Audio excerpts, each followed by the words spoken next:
Hello guys, welcome to another specialty tool episode.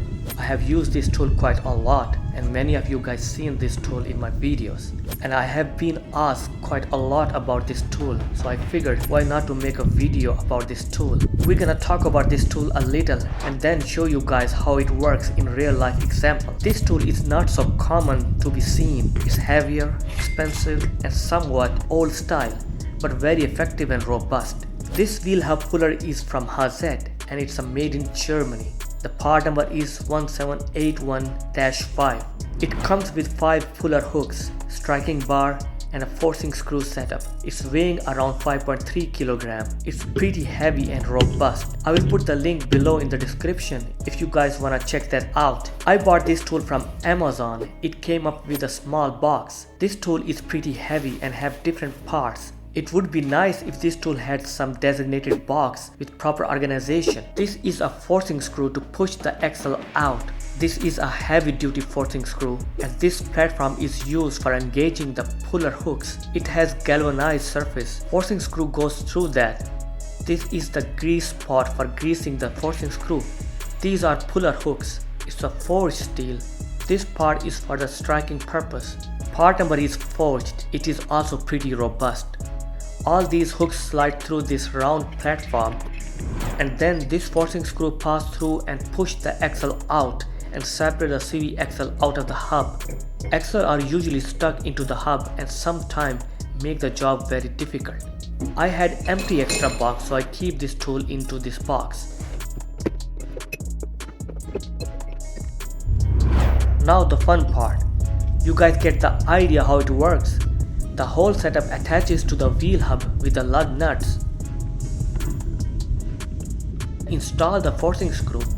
It's a good idea to grease it before using it. You can use the hammer to turn the screw by hammer this attachment, but I will use breaker bar or a ratchet. If you have a torch, then you can use that. It will make the job a bit easier. And light hitting of the hammer won't damage the forcing screw, but it certainly helped a lot.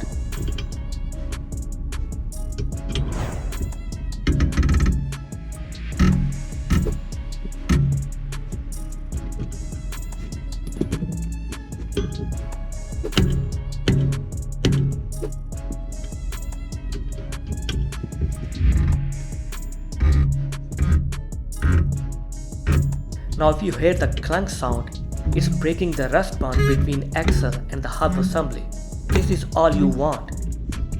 But I do that just to break the rust bond and then switch to the slide hammer puller and pull the hub out of the knuckle. There are tons of different ways and tools to remove the hub. If you are living in a rust belt environment, then you might need to try different methods and tools on one single hub. For me, this tool together with slide hammer works always good. For example, this is another type of tool that has fixed spots. It's not deep and wide enough for trucks, and you might need a wider tool for the trucks or for different cars for that matter. On the other hand, I like this tool due to its deep legs and the flexibility to adjust the angle and the width. It makes it so versatile for both cars and trucks. Yeah, it's expensive and not widely available, but this works good. There are many cheaper options available, but for the rusty wheel hub removal, I would trust known brand like HAZET. If you guys wanna watch detailed video how to remove wheel hub and the bearing, I will put the link below into the description. For now, I end this video here. Consider to like and subscribe my channel. I will see you in next video. Thanks for watching.